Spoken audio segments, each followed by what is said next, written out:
We're all set. We're all set. You state your name for the record, please. Sue Snell. After Carrie White, the second most prominent character in the story is young Susan Snell. Chris, you kept running, Sue. A little Sue's. Sue in the book is Carrie's complete opposite. A pretty, well-adjusted girl with a happy home life, cute boyfriend, and popular status at school. When she takes part in the shower incident, she has a massive reality check about just how awful Carrie's life has been. This is Carrie White's fault.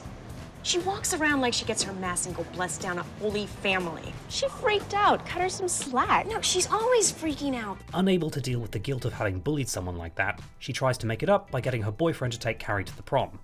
I can't go. After the incident is over, Sue is one of the survivors, and we get some snippets from her autobiography offering insight into her motivations and reactions to the events. What about you, Sue? Who's taking you? Tommy Ross? Sue is sadly one of the weakest parts of the 1976 film. Let me get her. Let her go, Chris. Part of the problem is just the choice of actress, but I think possibly Brian De Palma didn't really get Sue as a character. Well, what do you want to know? She's the archetypal other girl who seems perfect on the outside but constantly struggles with self-identity and has this enduring fear that the best years of her life are soon to be over. We don't care how we look. She's one of many brilliantly layered characters in the story, but she's really overlooked in the Brian De Palma film. In some ways, it almost feels like Amy Irving is playing a different character in every scene. Hey, you can't order someone not to take someone to the prom. Not once do you get a sense of why she's doing this, or how she feels about the shower incident, aside from this shot here. What could you possibly have had in mind? I thought it would be a good thing for Carrie. Amy Irving claims most of her biggest scenes were cut, and the result is that she becomes a bit of a flat plot device. To get her to join in with a few things and be with people. Make her a part of things. Right. There to facilitate Carrie getting to the prom. In the book, she's deep and conflicted, but in the movie, she's just flat. Shut up, Chris. Just shut up. Then there's this choice of, I'm going to sneak into the prom to watch Tommy and Carrie being crowned for no apparent reason, which on paper is a good idea to give Sue a more active role in the climax, since the destruction of the town in her final confrontation with Carrie didn't make the cut, but it just raises more questions about why she's doing this, and not in the fun, open to interpretation sort of way. There is one moment that actually does give Sue her time, and that is the famous ending sequence.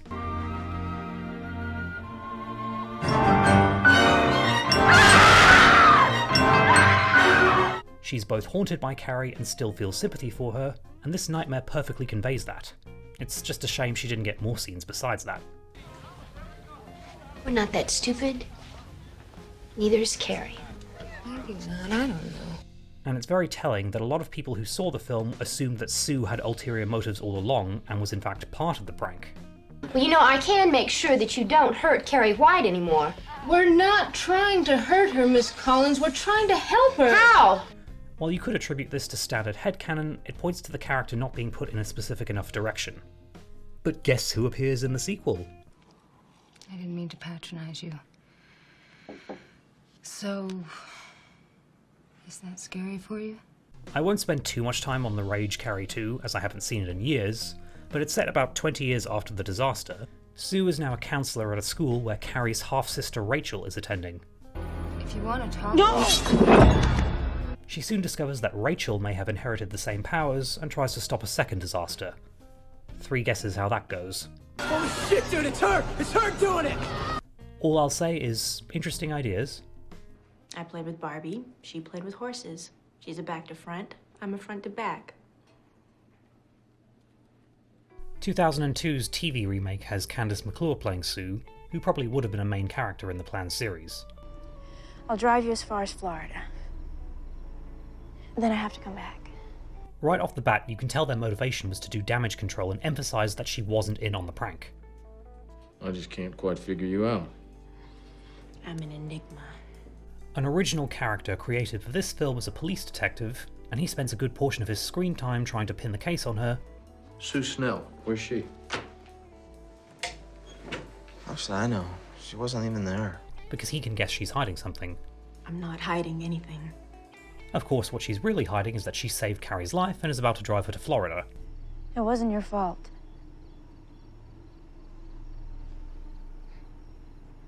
wasn't all your fault. In this version, Sue is the character that appears most prominently in the flashbacks and present day.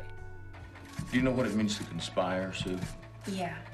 It's like when you plot to do something behind someone's back. She gets many more scenes to herself with a 2.5-hour runtime, and here they sell the "I did a bad thing and I don't know how to make it right" angle. She won't think it's a joke if you don't make it a joke. Ask her. There's even a moment where Sue and Carrie have an interaction, and Sue gets called out for apparently looking down on her. And the only reason you're probably talking to me now is because none of your friends are around.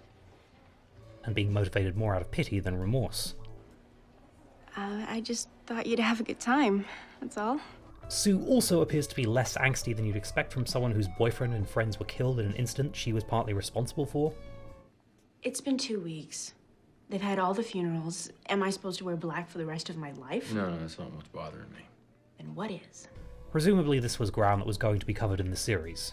Although we have a longer runtime, this film doesn't delve too deeply into Book Sue's worries of what life after school will be like, or her fear of becoming a Stepford wife, which admittedly wouldn't be much of a thing in the 2000s compared to the 70s. 2002 Sue is unambiguously heroic. Sue. Just shut up. And does the same thing she does in the book of trying to get the outsiders to have sympathy for what Carrie went through. Take her to the prom. Take her and be nice to her and hold her hand. Please? So this version of Sue is a lot more interesting than you'd expect, and it would have been fun to see her evolve over the course of the TV series. It matters because we still haven't figured out what happened on prom night. In fact, early plans for the pilot were to kill off Carrie like in the book, but transfer her powers to Sue instead. Yeah, you're right. As it did with Carrie, the 2002 film plays around with the main characters in different ways that feel organic to the text, and most of the material is quite good. Why? Why do you care if I have a good time? So in this case, the first remake took an element that was quite weak from the original and improved on it. How does that evolve? We deserved it. For what we did to Carrie White. I thought I deserved it. The 2013 film has Sue now played by Gabriella Wilde, who gets a lot of unnecessary hate. We don't care how we look, do we? This film takes the character in a direction I find pretty interesting.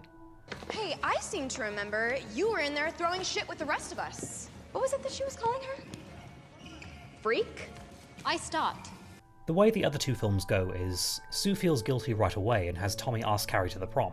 This film has her feeling guilty, but initially considering detention her punishment. Why did you keep running?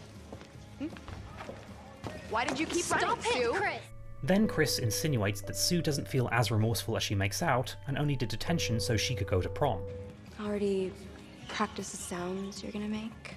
And you and Tommy make love. That's why you had this bullshit change of heart. It's then that Sue gets Tommy to ask Carrie out, Okay, so it's nuts. But after what we did to her? giving us the impression that she's motivated more by punishing herself than helping Carrie, and that serves to make the character more complex, like she is in the book. Let me help you, Carrie. For all the criticism Gabriella Wilde gets, I like what she does with Sue. Yeah, but it was me too. You threw tampons at Carrie White? She gives her the characterization she was lacking in the 1976 version. What girl doesn't want to go to prom? What girl doesn't want one magical night? Maybe I can give that up for her. Although, like what happened to Amy Irving, a lot of her material got cut as well. The film modernised Sue's autobiography with a planned series of video diaries, which would have been a nice touch, and I wouldn't be surprised if that's an aspect the FX series runs with. These scenes were filmed and then removed once again to bring it more in line with the 1976 version, so what can you do? Heather, where's Chris? What are you talking about? She's not here. This film does the Sue shows up right before the prank happens angle much better than that film by having Chris text her that something's about to happen, giving her more of a reason to actually be there. Tommy. We also get to see Sue's reaction to Tommy dying, which we never saw in either of the other two films. Sue. Hey, are you okay? Oh, and this is the only adaptation to include a subplot from the book where Sue thinks she might be pregnant with Tommy's baby. As Carrie dies in the book, Sue gets her period, and it's left open whether she was just late or the whole ordeal made her miscarry. Here, however, she definitely is pregnant. It's a girl. What? You don't know. And Carrie in fact spares her because of this. Gotta get out of here! Give me your hand! Give me your hand! So we've seen a clear evolution in how Adaptations treats Sue compared to the first one. Whereas Sissy SpaceX Carrie set the tone that others matched in some way, Amy Irving Sue was the weak point that other adaptations built upon. It's not brain surgery. We are talking about Carrie White. Maybe she didn't want to belong. Everybody wants to belong. Chalk that up to different writers or directors who are better at developing female characters, or just people seeing potential for a good story that wasn't utilised the first time around.